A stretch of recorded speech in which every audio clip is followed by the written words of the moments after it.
So, let's kind of see any questions or comments or insights that arose over lunch as you discussed. I'm sure you discussed this most of the time. I'd like to ask a question, and well, you said there were no dumb questions. There are no dumb questions. No dumb questions. So this is not a dumb question, but do you have any ideas on how to make we need most of our funds for running the place, staying awake, opening the doors. That is not very exciting. How do I make that exciting for donors? Okay, so that's a really good question, because that's what most of us need. We need general support. That's what that kind of funding is called, general support, where you can put the money where you need it. It's also sometimes in foundation fundraising called undesignated, so it's not for a specific thing.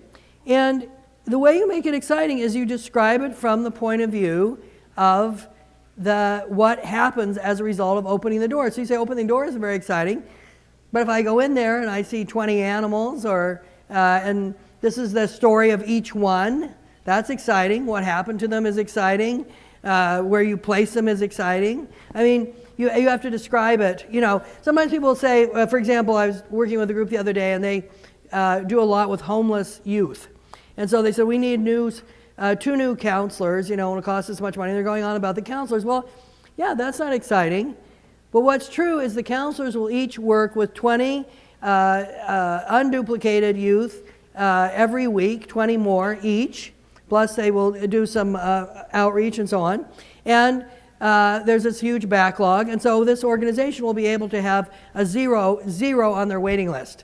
And now they have like 60 people on their waiting list. And so you talk about this waiting list. What happens when 14, 15-year-old runaways are on a waiting list because they can't get into a program? This is what happens. They get trafficked.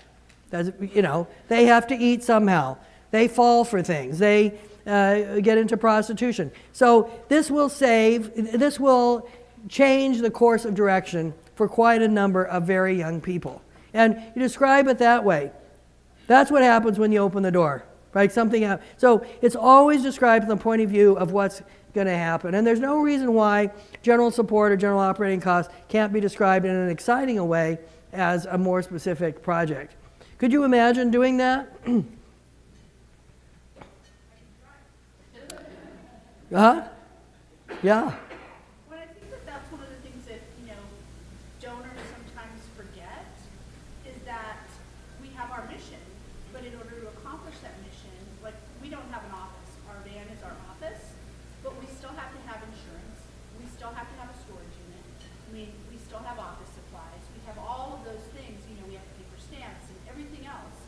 And, we appreciate you giving us dog food or cat food or a cat kennel, but that doesn't pay our actual bills. I don't think they realize that we are a business and we actually have bills that we have to pay. Well, this is a big, did everybody hear that?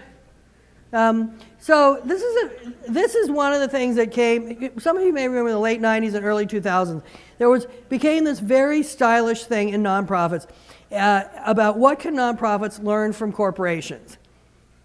This was not our question. This is what the corporations, especially all these sort of startups, we can really teach you a lot, we know a lot, So what can you learn from us? The question was never asked in reverse, what could corporations learn from us? Because it was obviously nothing. Okay, so, and this is really where, there'd always been sort of operating costs and so on, but this is where that language started to be developed a lot, so that people would say, I want to just give money just to the animals and not to the operating costs. Well, just to the not to the operating costs, what does that mean exactly? And I would really challenge you to stop using any words like that. And if you need to say operating costs, that you call them honesty costs. What is a bookkeeper? What is that in terms of program, and or operating? What kind of cost is it? Your bookkeeper. It's an overhead cost. Your bookkeeper is an overhead cost, okay? And people say, I don't want to fund overhead. Okay, you don't want to have a bookkeeper. right? I remember this guy, Ted Turner, remember him years ago? He said, I'm giving $1 billion. I think he was giving some unbelievable sum. And he goes, and not one penny of it is going to go to overhead. And I thought, Ted, how is the money even going to get from your stockbroker to the organization and be accounted for? That's all overhead. I mean, it's a stupid. I remember when I was living in Montreal and I was taking French, right?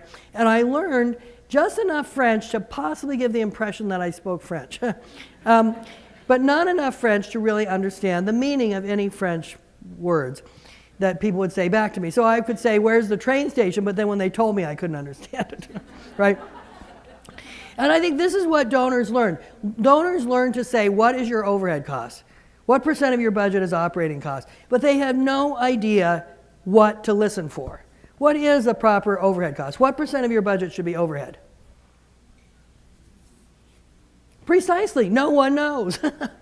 Right? There is no precise definition of that. And people say when someone says 100% of your money is going straight to the animals, that's because 100% of someone else's money went to overhead. That is the only way that could possibly work.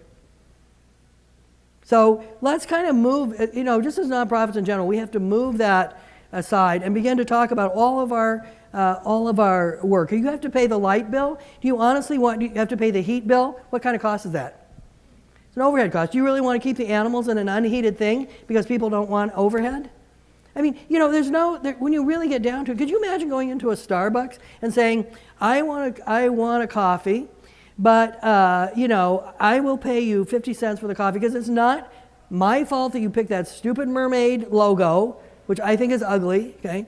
And I don't care if it's on my coffee cup. That's up to you. And, that you have chairs here, but I'm not sitting down. I'm getting the coffee to go. So why should I have to pay for all that overhead? Can you imagine a Toyota dealership? I will pay just the cost of this car. Okay? The fact that you have this car inside this beautiful place is not mine. You could have easily put it on the street and sold it from there. Right? It's like nobody would ever do that. But somehow people feel free to do that to us as nonprofits. Why is that though? It's just a custom that happened. I don't think it was any evil thought on anyone's part, but it's just things become stylish and then become fixated, and people will say that. I see that sometimes with homeless people who have dogs, and they'll have a sign, and I see people hand the person $5 and say, "This is for your dog, not for you." And I think you don't trust the person not to spend it on drugs, right? Which is why you said it's just for your dog. But you trust them to only spend it on their dog. Does that make sense? Yeah. So I've had donors call in the past and ask me about this, and I found a great resource which I've actually just shared with them. I'm going to send you a link to a TED Talk.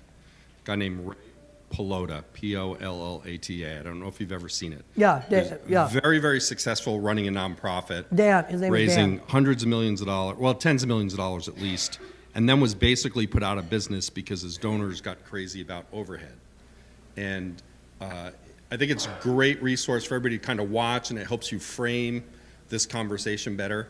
But also, like I say, I've sent the link to donors. I'm like, let's have a conversation about this after you watch it, and they're shocked, and all the objections go away. So it's kind of a good tool.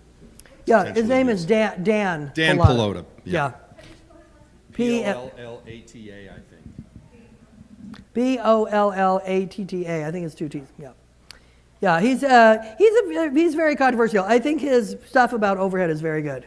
His stuff about salaries, I don't like at all. But I think it's a very good TED Talk, and it's provocative. It's a fun thing to play at a board meeting because it makes people stop and think, what's really of value to us and what isn't. Mm-hmm.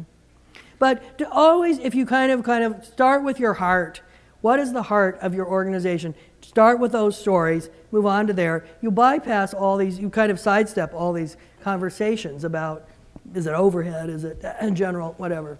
It's a good question. Thank you for getting us started on that. Other questions or comments or concerns? Hmm? How about taking and writing a story about, I don't know if she does cats or dogs, but I do cats, so I'll say cats. The day in the life of one of the cats in my shelter, and how it gets up and enjoys, if like in Vegas when it's 115 degrees, how they're in a nice, cool, air-conditioned building, laying in my soft little bed, and I get up and do my big stretch and go over to get some food. That's your story. Yeah. and then that's I think that's kind of, that's great. Yeah, and I'll tell you another example.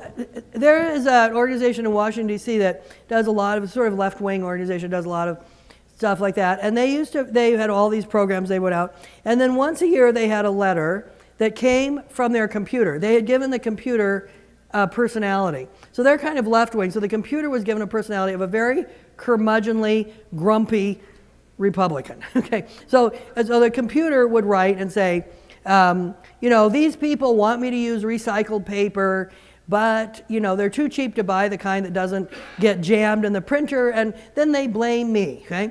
They want everyone to work 8-hour days and be paid fairly, but I'm supposed to work all day and night. They want this and that. And it would be this whole kind of litany, and every single thing that the computer, I forgot the computer had a name, and I can't remember what it was, but anyway, everything the computer would talk about would be an office supply. Like toner, like they won't get new toner. They keep taking the toner cartridge out and shaking it and putting it back in. Ridiculous. Could they not, and so then at the end was this list of stuff that people needed: reams of paper, toner cartridge, new program, something other, and then they would add, and that was the most popular appeal of the year. That raised the most money, even though it was all just supplies, just back office stuff. And so they got a new director came in and felt that this was a very undignified appeal from the computer and dumb, and so got rid of it. And people actually called and said, "What happened to?" Oh, I forgot the computer's name. What happened to to Sam? What happened? It was like, it was a computer, it was kind of a made-up story. And it was just very funny, but I thought it was a complete example of how you can make even something like toner cartridges be exciting if you use enough, as you're talking about, enough creativity. All right, other things, other insights that came up. So I just want to kind of ask you, where did you dare to be adequate? What did you need? I think it's kind of useful to think, what do we need to improve to become adequate, not to become excellent? What could just take a slight improvement and we would be so much better off? Not to be scared to ask. Don't be scared to ask. That's right. Don't insist that your ask be perfect. Right? Over time, you'll get better. Okay? And how many times do you even remember when you're asked? Do you remember, oh, the way they phrased that was so excellent, and the grammar was superb, and the comma in the exact right place, and that's why I gave. That's not right. No. That's not what people give. They gave us was enthusiastic, and you clearly cared, and I felt like I looked at you and I thought, yeah, I can imagine that you would be really good with those dogs. That's what I want, right? Good. So don't be afraid. Just move up to adequate of asking. What else? What else could you improve to adequate?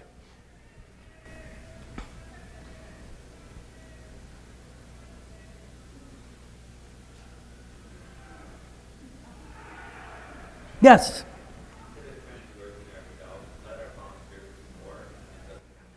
Yes. Oh, I could just enshrine that. And instead of trying to do everything yourself, let the volunteers do stuff. They won't do it as well as you do. They won't do it as fast as you do, but it will actually get done. And actually over time there'll be some redundancy built into your organization. So if something happens to you and you get sick or something, other people can move in and know what to do. Mm-hmm. Very good. Distribute that work. What else? Well, there's a couple of things. One was the thought of coming up with just a one sheet for our whole team and volunteers, just to kind of give them what everybody should know. Just give them, hold your other thought. So give the volunteers one sheet, just kind of talking points. When people ask you this is the answer. It also, when you tell them like what your budget is and stuff, it gives a very important air of transparency. We're not trying to hide anything.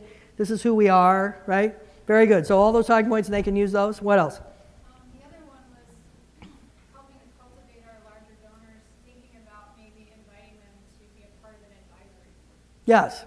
Okay, one way to cultivate your larger donors is to invite them to be part of an advisory board. Except I would only say, and you might have in mind, I'm going to ask you this, what advice do you want from them? That's what we were discussing, because you get a little deeper into that, you're going, okay, what could go wrong here? Yeah, what could go wrong is if they come to an advisory board and they offer advice and nothing you don't intend to do anything with it because it was just a make work. I'm not saying you would do this, but there are advisory boards like that, or just a make work kind of thing. So I love advisory boards, but when you form an advisory board, and it can be formed for one day, it doesn't have to be an ongoing thing. It'd be almost like a focus group. Make sure that you want that advice. use your donors to tell you things you want to know. It's a really good idea. One of the things that we discussed about improving on is both the education internally and externally, but also our stewardship, and really taking hold of that and growing that moving forward. Cool, yeah. And really, I think that concept of stewardship, I'm glad you used that word and raised it because it's a very important one. The donors need to be stewarded. You need to kind of think, these are people, they could be how many nonprofits are there in the United States, Take a guess. It's actually 1.5 million. 1.5 million nonprofits in the United States. 10% of people who work for nonprofits. We are a huge economic driver. If we were a single industry, we would be our nation's second largest industry right behind the military. We are huge. Donors have a lot of choices. Look in this room.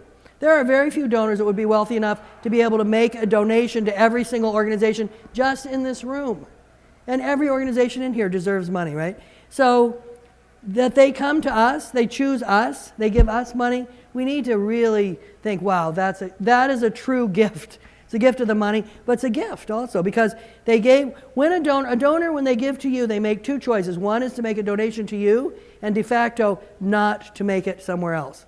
Because unless you're immensely wealthy, you are running out of money.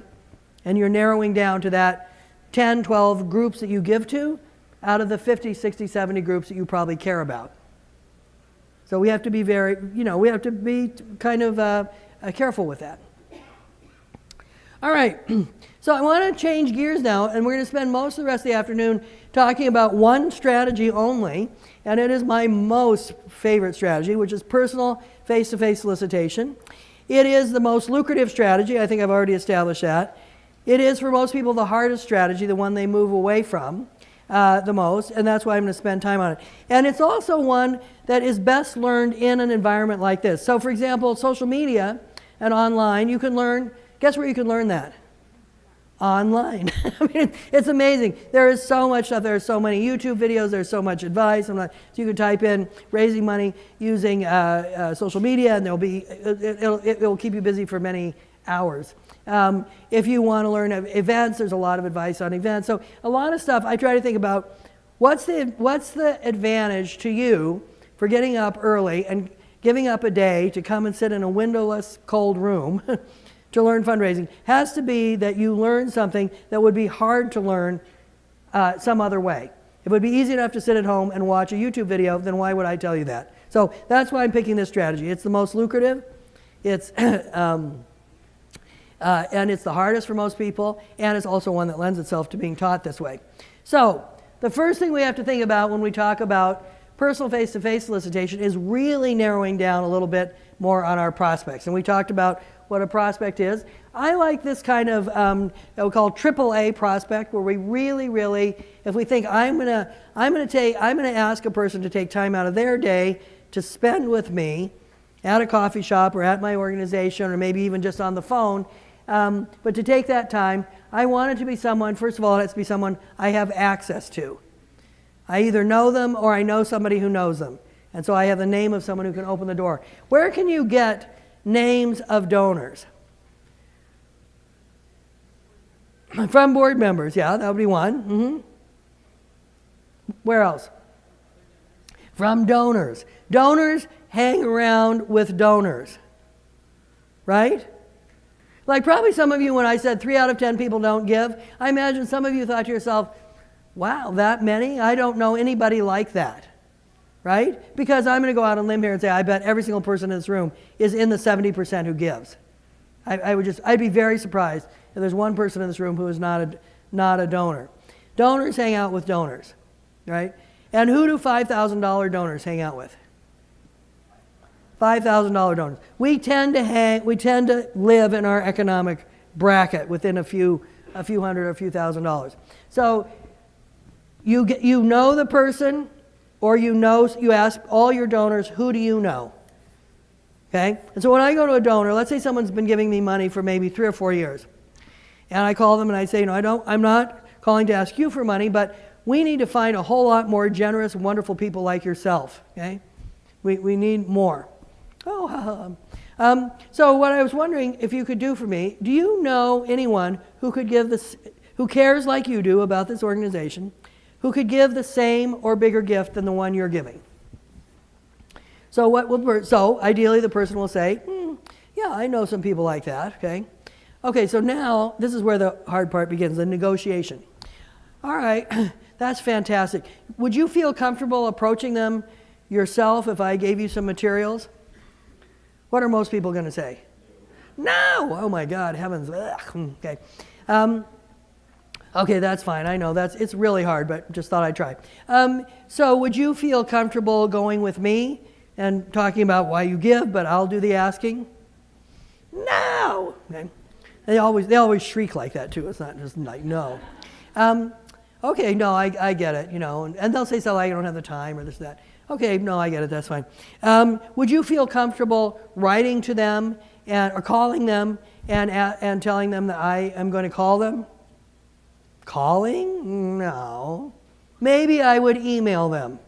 Okay, that's great. Okay, you would email them and tell them I'm going to just introduce me. Still, a lot of people will say no. More people will say yes to that, but a lot of people will say no. Then I'll say, I understand completely. May I use your name when I approach them? Oh yeah, you can use my name. Okay, now why did I go through that whole thing when I know they're going to say no? Is because if I start with, can I use your name, they'll say no. I have to make it seem just pitiful, like, really? Could you do this? Okay, so I come in. And also, from time to time, someone will say, no, I'd be happy to have a house party, or I'd be happy to call. I mean, you never know who you're talking to, right? So donors know donors. But they'll often really focus on ability. Oh, my brother-in-law has more money than God. Well, that's a lucky person. But tell me, what does he think about animals and animal welfare? Oh, he hates animals. But he has so much money. Who cares? He could just give some of it. Say, well, generally we find that it's better to approach people who love animals, right? So don't shortchange any of these. I find that people focus too much on ability. This person has a lot of money. The other thing is that ability doesn't mean how much they have. It means, do they give? Are they in the 70% who give? There are really thousands of people who do have tons of money, and what they do with it is they have it, right? Like there are people in the world, we call them the haves, right? The haves. What do people who have money do with their money? They have it, right? They have it. What we're looking for are the gives. So when someone says, this person, I'm going to say, does the person give away money? First thing I have to establish, are they in the 70% who give? And if the person I'm talking to says, I don't know if they give away money, they never talk about it, it's very private, people don't generally share, then I'll say, okay, let's move on to the next name. Because honestly, if you don't know somebody well enough to know that they give away money, then when you write an e-introduction, it's not going to open a door. You don't know them well enough to do that, right? So, does a person give away money? Remember, what a person has and what they will give are unrelated. There are people that could buy and sell your entire organization, and they will never give you a thing because they don't give away money or because they don't like you. So, do they give away money? Okay. How well do you know them? And then this is one that I think gets overlooked a lot. What is the affinity of this person for the cause? What would make this person, what would make me think, yeah, this cause, they have a lot of causes, this cause is one that would draw them in. And I don't think we think about that nearly enough, and we do damage as a result. So here's an example of, this is one of my clients, the Animal Welfare Organization. So when I went into their database, this was one of their donors. This is what they had in the don't look here. This is what they had in their database. This person loves animals. Well, I hope so. It's an animal welfare. Is active in local politics. Okay, that's sort of useful. very low key about giving. Okay? But here's what really is true. Look how different it is to actually be specific. Loves animals. Flew to D.C. to join protests about pig farming. That's a very particular kind of approach to animals. This is not has 5 rescue dogs and supports a feral cat colony. I mean, this is somebody's very specific interests. Active in local politics. What's really true is ran for city council twice and lost. Okay, that's much more interesting. Low key about giving. Look at this. This was the most killer. Does not believe donors should get anything for their money. Turned down being honored at the gala. Would you ever get that from very low key about giving?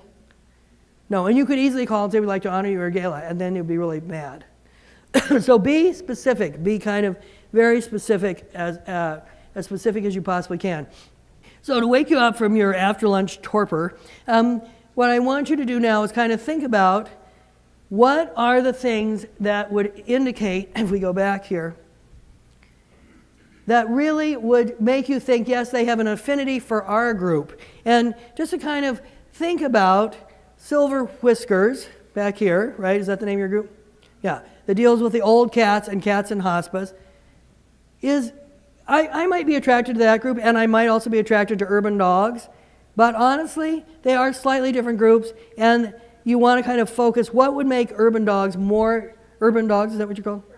Urban underdogs, I'm sorry. Urban underdogs more attractive. Why might I be more attracted to the SPCA, the broader general organization, as opposed to a feral cat colony? Just try to zero in on what are the things that are a little bit more particular about your group in a room full of really excellent groups that I think we're all kind of attracted to.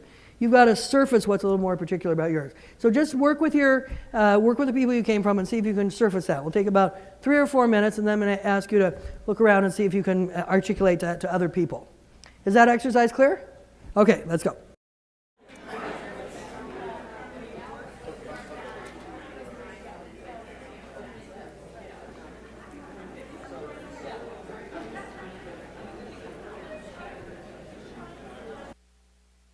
Okay, let me interrupt you. Okay, so this is what I want you to do now.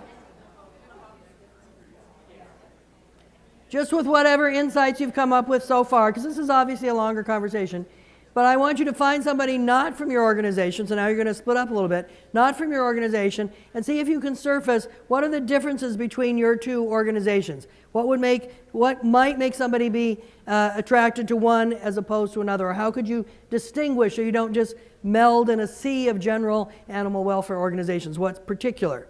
Okay? Find somebody not from your group now.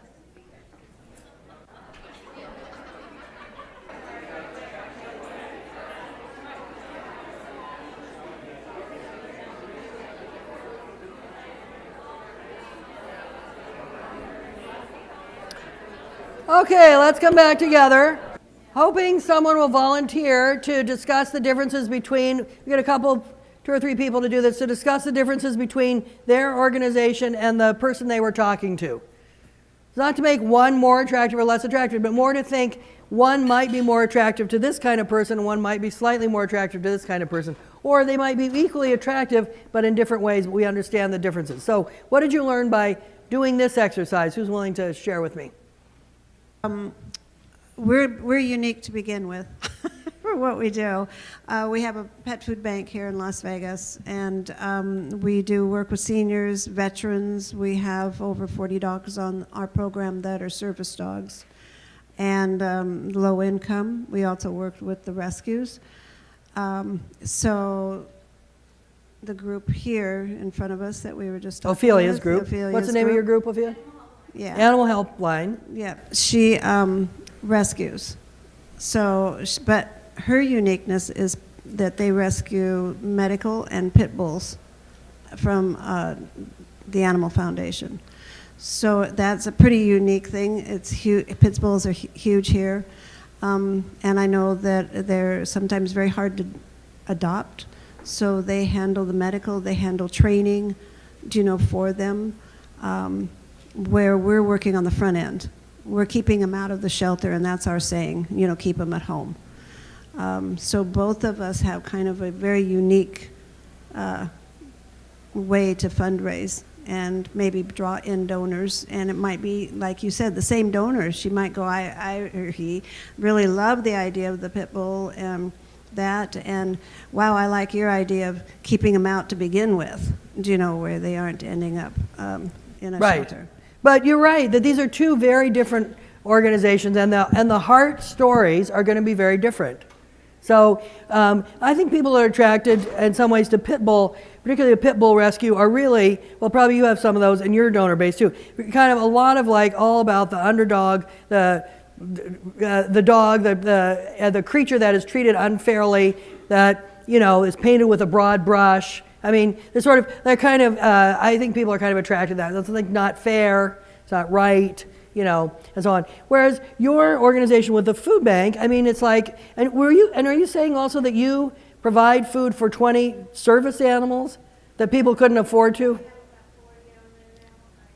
40 service animals that people couldn't afford to feed their service animal otherwise. So that by itself, separate from everything you do, is actually that's an enormous that I think a lot of people would be drawn to. So in some ways, I think your organization, the food bank, has a slightly broader reach, particularly around service animals, because service animals aren't about the animal, but they're also about the person.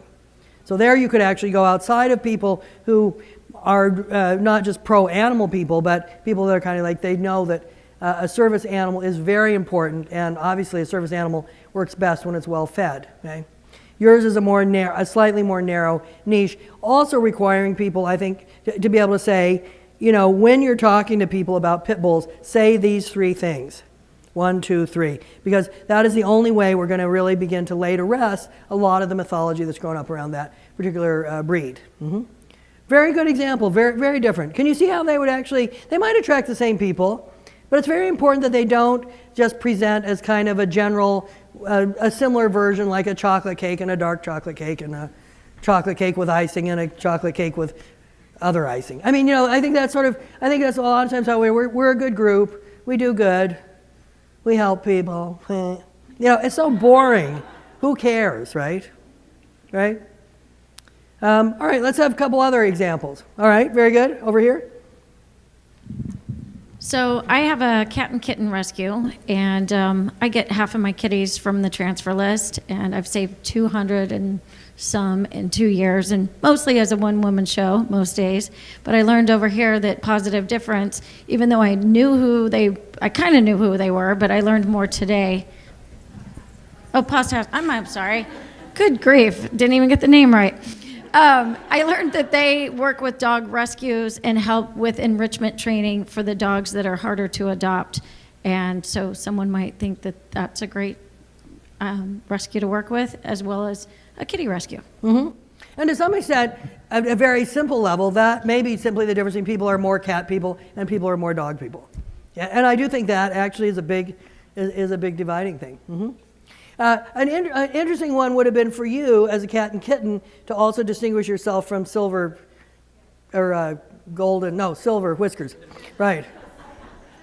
For the old cats, right? Yeah, so that's good. Okay, one more. Okay, very good. Mm-hmm. So we are a small breed-specific organization, the Schnauzer Rescue. So we bring in older Schnauzers, and we also do really like any small fluffy dogs, like under 25 pounds. But we do a lot of hospice fosters, a lot of senior dogs, and we do a lot of nutrition work. So we do a lot of healing through nutrition and things like that. So we have a very narrow kind of specific focus where our donors are going to be those people that are interested in the Schnauzer breeds or those other smaller breeds. Whereas JC? Yeah. JC, she works in a much broader capacity. They have a trap and neuter. They have transportation services. They're trying to work with a very high kill shelter that only has 72 hours, and then the dogs are put down. And they're getting them moved out of that shelter and into rescue organizations out of state. So it's a completely different process and focus of their organization. So Yeah. some people might be interested in okay, can we help these dogs that are just being unfairly put down, that they can be of all ages, whereas like our organization is much more focused on like the senior animals, things like that. Yeah, and as you say, the smaller animals, Yeah. under 25 pounds, are very specific, yeah. Yeah. So these two are very, very different. You can really hear the differences, and I think you have a lot of appeal. We talked about these episodic donors, right? People that kind of give if there's an earthquake or a flood or something. You have a lot of episodes. An animal goes in 72 hours later. Is either a terrible episode or a happier ending, right? And so I think you're going to have a lot of you may have a lot of high turnover in your donors, but you're going to have a lot of excitement, right? And yours is a little calmer, and also for people that love you said schnauzers first, right? Yeah, our primary is the Southern Nevada Schnauzer Rescue, but we do kind of poodles, Schnauzer Yeah. mixes, terrier mixes, all anything that's somewhat Schnauzery. Schnauzer. A slight claim to schnauzerness. That's great. We have a wide range of what Schnauzer Right. is. So that's going to be more, can you see also how that could be like more fun? A little bit, it's a little lighter hearted. It's serious. Yeah. They're older dogs, they might be abandoned, they're in hospice. But it kind of be fun. You have sort of the day in the life of one of those dogs. It's like a lot. Yeah, one of the things it's that a I little more like to happy. do is I'll share pictures of because some of our fosters may be with us for 3 months, 6 months, 9 months, in recovery and nutritional support and things like that. So we'll change, like for example, we brought in a Schnauzer who had head tilt neoplasia, or head, basically she was walking with her head completely sideways, and she was 24 pounds. Healthy weight is probably around 12 pounds.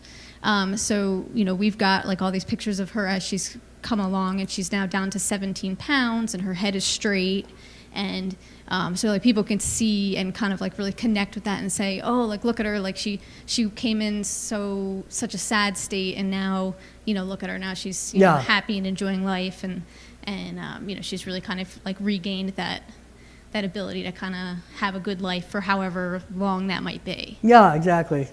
Very good. All right. So what do you learn by doing this exercise, by really kind of trying to figure out how are we different even from the other groups that are similar to us and have similar values and similar morals? I think it helps us think about ourselves. It forces us to think about ourselves in a different way. Yeah. So that we can differentiate each other during that particular exercise. Yeah. Because when you're talking to people, when you're really talking to donors you're going to talk to in person who love animals, you can't, that's not, you can start with that, but so what? That's kind of a non-starter. That's where we're starting from. So you have to distinguish what is it about the animals that you work with and rescue and adopt out and whatever. What is it about what you do that's different, not better or worse, but different from what other groups do? And so that the donor can kind of think, oh, I really like that, or I think that's very important.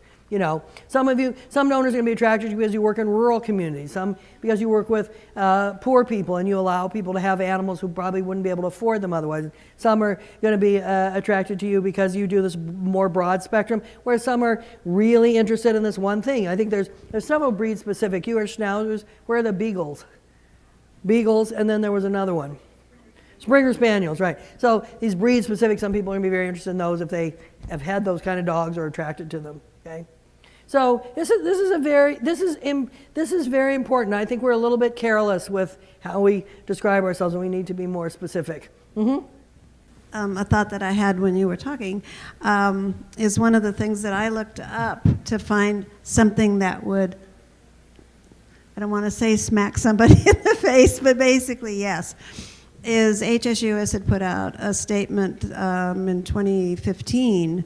And I do have an update, and I can't remember exactly, but it was close to this, that 22 million animals here in the United States alone live in poverty. And what we're doing is helping the ones to get out of poverty in our area. Mm-hmm. And so I was looking specifically for something that would wake people up to the situation that we do have here in the United States, but specifically for where we're at here too. Yeah, so maybe, more locally specific. Well, it totally makes sense that many animals would live in poverty. 20% of children live at or below the poverty line, right? So poverty is way more prevalent than than many of us have any idea of. And of course, it will affect animals, absolutely. Okay, so you identify your prospects, you gather up information that's useful, and then over time, as you segment your list and as you work with your prospects, you'll begin to realize, oh, a certain kind of person is a little bit more drawn to us, and certain kinds of people are a little bit less drawn to us. And it's sometimes a little bit surprising. To who they are. So I was ragging on Audubon a little bit earlier, but one of the most wonderful experiences I ever had was also with a woman who was the chair of the Audubon Society in Tennessee, and she was also the chair of this feral cat rescue organization that was called Planned Feralhood or something like that. It was a very, very fun name. And because she actually loved cats, and she didn't want anything, she loved birds more, but she didn't want anything to happen to the cats, and she didn't want them to be treated badly, but she wanted her birds to live. And she was a much more effective advocate and really an incredible activist for cats than some of the people that just had cats. But there are a lot of people they love their cat, right? But as far as kind of more general issues around cats or dogs, the same, they're not that attracted to it. So I think sometimes kind of stopping and thinking, where are our friends? Who is going to be really, who's going to really like this? So it's a very similar kind of thing. We discovered one of the biggest breakthroughs in fundraising, in some ways, for libraries was a discovery based on study after study that the biggest donors to most libraries in the United States never went to the library. Never set foot in the library. The libraries have been focused for years on users and raising money from users and really having a hard time. And then this kind of thing was like, oh my God, these people don't even go to the library. They're the biggest donors to the library. And so we started looking elsewhere for that. Why would that be? Why would it be that the biggest donors to libraries were often people who never went in a library? Well, they could afford to buy a book. Mm-hmm. They understand the value of books. What was probably true of them? What could you guess was true of them? What? They were well educated by and large, yeah. They grew up in a library. Yeah. When they were children and they had grown, they mostly were people that had come out of either sometimes poor families, but also sometimes families that simply didn't value books, regardless of their class. And they found a home in the library. They found a friend in the librarian. They had these amazing stories about libraries that for whatever reason they didn't try to seek and recreate as adults, but they wanted to make sure that those were there. There were also a huge cross-section of them that didn't care one way or another about libraries per se, but felt that a town, to be a healthy town, is characterized by certain things. When you drive into a town, there are certain things you expect to see, and absolutely in their mind was a post office, and absolutely in their mind was a library. That a town without a library was not a town, okay? So they had a very specific idea of what a town would be like. So all these very civically engaged people, not necessarily caring one way about a library per se, but just thinking this is what makes a healthy town. And so when we stop and kind of sit back and think, yeah, who is going to be attracted to us? If we really open our minds up and think, what are all the meanings of all the work we do? You sometimes have a different thing. I've seen, for example, a lot of realtors be very, very attracted to all kinds of animal organizations, not because they cared about animals, but because of the value of the real estate or their experience as realtors going into places and seeing next door somebody has an animal tied up. Well, that lowers the value of the property that's being sold. I mean, people have all kind of motives, and some of their motives aren't even that terrific, but who cares? I mean, they're showing up with the desire to help. So it's very important to figure out what is it that you want to know, and then to kind of think about how could you find it out. So when you call your donors or you talk to anybody and say, do you know anyone else who could help us, think to yourself, based on what you discovered in this conversation, have some prompts you can ask them. Do you think would be interested? Are they interested in? Do they have a specific kind of dog? Right? I mean, I'd want to know that, or these breed-specific things. Or are they particularly interested in? Are they really offended by cruelty? People that are very often work a lot with children will often be very attracted to animals. Right? Sometimes I think we divide that a little bit too much, and that's not the case. So come up with some prompts. So and gather up this information. Now, when you're gathering information about donors and prospects, you walk this kind of line because you're not their biographer, right? So you don't write down every single thing that they did in their entire life. You write down things that make sense for you. You need to know, for example, if a person, I mean, it's useful for you to know, I suppose, if a person had pets as a child. That's something you could know. That's not something that people need to know who are raising money for the hospital. That's not what they need to know. If you're raising money for a theater company, you need to know are people interested in the arts. You don't need to know are people interested in the arts. And you don't need to know they have a subscription to the symphony. If you find that out, it's fine. There's nothing wrong with that. But it's sort of like, where will that lead you? What does that tell you that would be useful to you? So don't write down too much. Another rule, don't write down anything you would be embarrassed if the donor found out about it. So say a donor races in one day, oh my God, the IRS is here, they're auditing me, I need to know immediately what gifts I've given you, I've lost my records, please print out my record. That you could just print it out, and you're not thinking, oh, I wish I hadn't written what a grump, or, had an affair with the Methodist minister. I mean, just kind of, right? I mean, I have seen things in people's donor records and you just thought, what are you, the CIA? I mean, stop. Right? This is not your business. You got to think, does it help me know this person better for my work? Does it help me know, does it lead me to more money from them? Does it lead me to more donors from them? So be careful. On the other hand, you need to have more than just name, address, and what gifts they've given. So how many of you think you do a good job, at least with a cross-section of your donors? You keep good information, not too much, not too little, appropriate. Anybody feel like they're pretty on top of that? You're adequate. Okay, Sean, and what makes you adequate? At least 4 conversations with them a year. 1 is an ask, 3 is more stewardship. And, it may be formal, like, hey, let's get together for lunch or coffee, or I may see them at an event and then make sure I spend time chatting with them. But it's always just asking open-ended questions, trying to get more information about, why do they still love us? What are we doing now that is making an impression to them? It's just trying to get to know them better. Yeah, but I think what you're kind of indicating, if we had more time to drill down on this, is just to get to know somebody better. It has to be around specific things. When you say I want more information, everybody wants more information about their donors. But what? What more information? What specifically do I need to know? What will help me? And sometimes it's a little bit about what does the donor think about us, but sometimes it's a little bit about what does the donor think about something else, right? So if they think, really, I think all this animal stuff is great, but what we really have to work on is climate change. That's my big thing. I don't see what you're doing about that. You might have to begin to try to describe your group in terms of that, or you may just have to say, that's a really important issue. That's a critical issue, and we're not working on that right now. So, all right, so we're going to focus on personal asking. And I want to kind of say that I just kind of end this by saying, there are many people, you think of most people give to between 10 and 15 organizations. There are many people that are number 16 on the list of 15 groups that they give. You are number 16 on the list of 15 groups they give to. They like you. They hope somebody helps you, right? There is a big difference between this person and this person. And you know that yourself. I see this. I recently got an appeal from this exotic animal rescue, and they've taken in some tigers that were that belonged to some drug dealer in Central America who got them as kittens, and then they've grown up, and they're these huge animals. I mean, they're like 700, 800-pound animals. They're huge animals.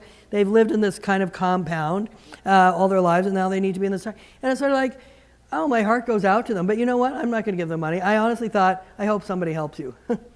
But I don't have any more money. I can't take on this tiger rescue. And we all have that kind of thing. So this is where this is very, very critical. All right. So the other thing about money, the other thing that we have to explore, and I had that slide early on, we have to talk about money, so I want to do it a little bit now, is to kind of think about why is it so hard for us to ask for money? And several of you have come up to me, the break, this is hard, I don't know, this is not so great. So just take a second right now and kind of think about, what do you remember learning about money when you were a kid? Just cast your mind back. Some of us is further than others. Cast your mind back to your childhood. What do you remember learning about money when you were a kid? Anybody? What? It's embarrassing to talk about. You're supposed to save it. It's dirty. There isn't enough of it. You have to work for it. And then having worked for it, you have to save it. Right? What else?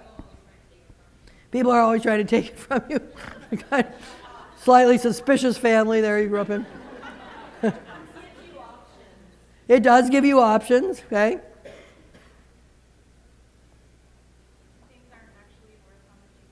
Things are not always worth what you paid for them, okay? Sometimes they're worth less or sometimes more. Yeah? In the back? You have to pay your own way. Mm-hmm. Do you see a kind of a pattern in this? What is money? You don't talk about it. It's embarrassing to talk about. So insofar as we have to talk about it, this is what we have to say. You have to work for it. Having worked for it, you have to save it, okay? You need to pay your own way. People will try to get it from you, okay? There's not enough of it. It's a zero-sum game. I mean, it's not entirely surprising that most of us are kind of a little bit uptight, because do you think that sounds like a healthy, wow, great thing, love money, it's amazing, just sort of like apples, really good for you? I mean, there's nothing about the way most of us grew up with money that is at all appealing or inviting, and yet we need it practically every single day. Okay. I think also a lot of us grew up with a lot of sayings. This is a fun actually exercise to do with your board, is to take 90 seconds and have everybody write down every saying they ever heard about money. Right? And then you kind of compare them. So it'll be like, neither a borrower nor a lender be, penny saves a penny earned, and so on. Doesn't grow on trees, So there's two sayings that always come up, though, when people do this. And one is, especially even more religious people, they'll say, well, the Bible is very clear. The Bible says, money is the root of all evil. But what does the Bible say, actually? The love of money is the root of all evil. By it many have been snared and gone astray. In fact, the Bible says in the letter of James to the apostles in the Christian Testament, the Bible says, you have not because why? You ask not. Okay. Some people over here need to be reading their Bibles. Look at them, they're like... Is this a Nevada thing? What's a Bible? Okay. Yeah, so that's, the Bible from Genesis, from the Hebrew Testament to the Christian, Genesis to Revelation, is obsessed with money. Jesus talks much more about money than he does about prayer, for example.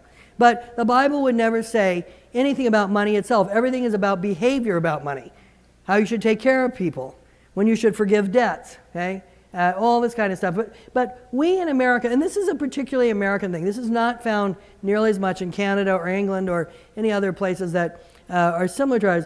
We in America conflated behavior about money with money itself. So somebody said money is dirty. We're one of the only countries that I have ever been in where anyone would say that. There are no other countries that say that what money is dirty. Well, it could be dirty, it could be clean. Like, people are more kind of literal about that. I suppose if you dropped it in the mud, it would be dirty. But, but we're like, no, it's a big moral thing. The money is dirty. Okay, we have that very particular to our culture. The other big saying that always comes up, this is my personal favorite saying, money doesn't buy happiness. How many of you grew up with that? Yeah, of course, poverty doesn't buy anything. What on God's green earth is even the point of money doesn't buy happiness? When, first of all, most people think it can rent happiness. Las Vegas is built around that idea, right?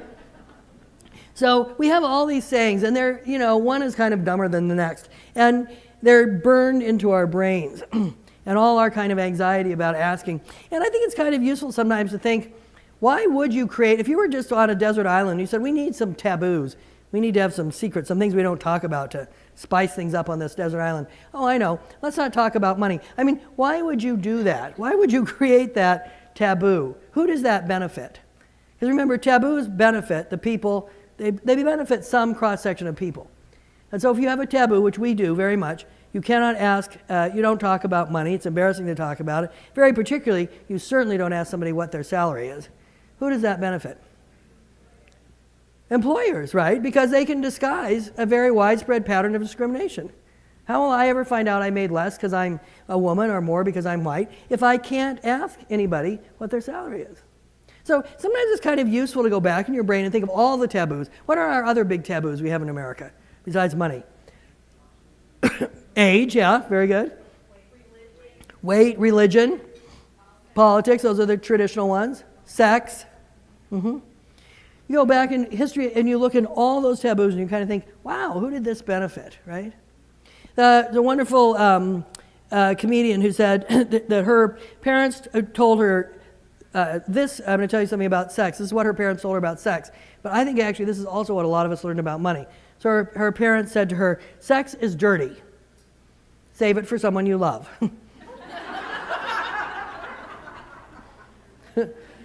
Right? I mean, it's sort of like that's how nonsensical our taboo is about that. And I think it's the same with money. Money's horrible. Get a lot of it.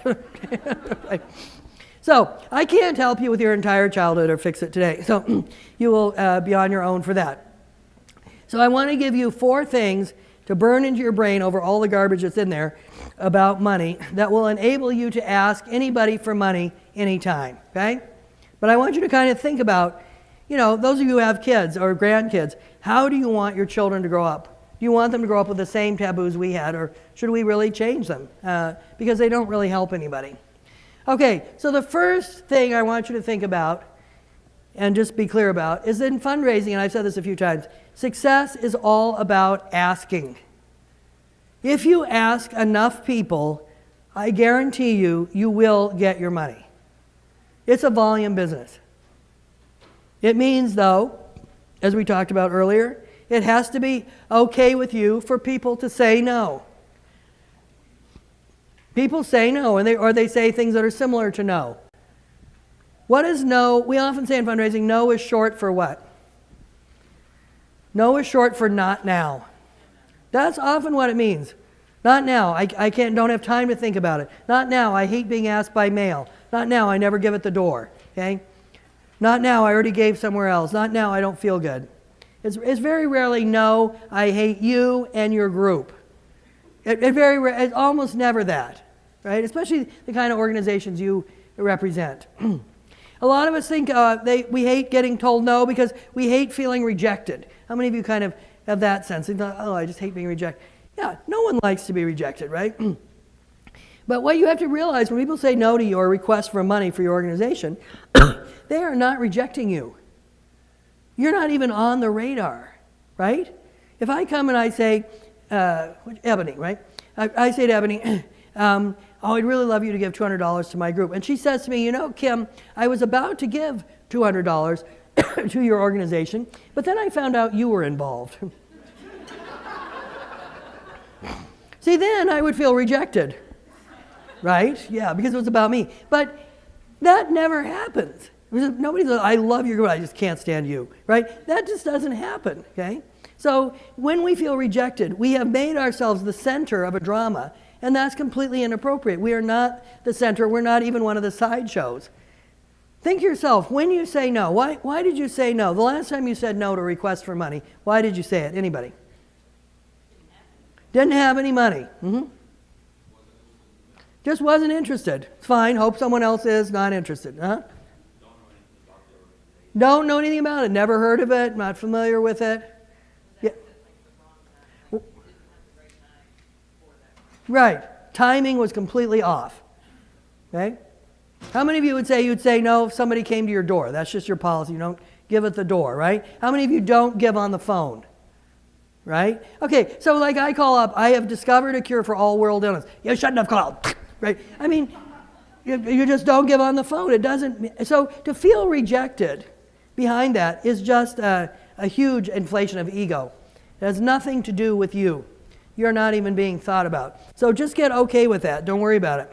In fact, every time somebody says no to me, you know what I say to myself? Hallelujah, Lord. I am that much closer to a yes. Okay? All right. Focus on what you believe in. I pulled some of these pictures. This is a friend of mine who does rescue. That's his rescue cat. This is me again with 2 friends with our cats in the Yucatan. And And this is my cousin, my cousin's cat, who lives in Paradise, in his house, Paradise, California, and their entire town, of course, was burned. And he managed to get out with his cat, so I was fostering it for a long time. So, you know, you kind of focus on what means something to you. I just love it. I can have all my cat pictures here, and everybody's like, oh, and instead of writing nasty things on their evaluation. And the other thing, the final thing is, you don't have to ask everybody, right? Like, I would say some people, when I say to them, the first thing they'll think of is their family. My aunt, my mother, my brother. And other people, that is the last. After all the world's 6 billion population has been asked, then they might go to their family. And it's not because they don't love their family, but it's just because their family has stuff about money they don't feel like getting into. So if you don't want to go to your family, don't go. And this is a mistake we make sometimes when we invite someone from a wealthy family to be a part of our group. And we think, oh, they're from a wealthy family, so problem solved. No, not unless you know that their family talks easily about money. And believe me, the more money you have, the harder it is to talk about it. The more is at stake. Okay, so be careful with that. If you just have a friend and you think, I don't want to ask my friend, don't ask her, okay? It's fine. You don't have to ask everybody. Especially, I would say, don't ask people you don't like. I see this all the time. Someone asks someone they don't like, the person gives the money, then every single time you see them, you're like, hi, can't stand you. And, you know, and then you feel kind of slimy because you asked this person, you know, what a hypocrite I am. And, you know, it's like, why did you do that to yourself? Somebody likes the person, let them ask, okay? So, again, play to your strengths. Don't force yourself to do stuff that just makes you feel super, super uncomfortable. Does that make sense? Okay. So let's look at a number of you have done a lot of asking, though. So let me ask you, what tips would you offer each other? What has also made it possible for you to ask for money? You don't have to love it, but it's possible, yes.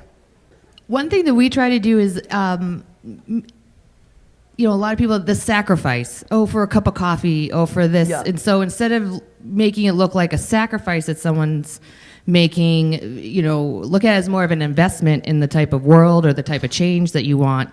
And I feel like that helps people stay vested in the mission and, that you're putting a positive spin on it versus trying to use a more negative approach to it. Yeah, I think that's right. Because I think sometimes it's kind of slightly guilt-trippy, well, it's less than a cup of coffee. But I always think to myself, but I want a cup of coffee. Right? Yeah, you could have both, right? What else? What is another tip? Yes. So 2 things that I always have tried to keep in mind is that so I'm talking again, top 20% of the donors, people, you're $2,500 more, you're making a real ask, is I try and come from the place of, I'm there to make them feel really good. Because typically, when you talk to a potential donor, or even an existing donor that's going to give again, and you're talking about all the good work you do, and we all do good work, when they realize they want to support you and they're going to help, they feel great when they write the check. Whether it's $1 or $1 million, they're going to feel really good.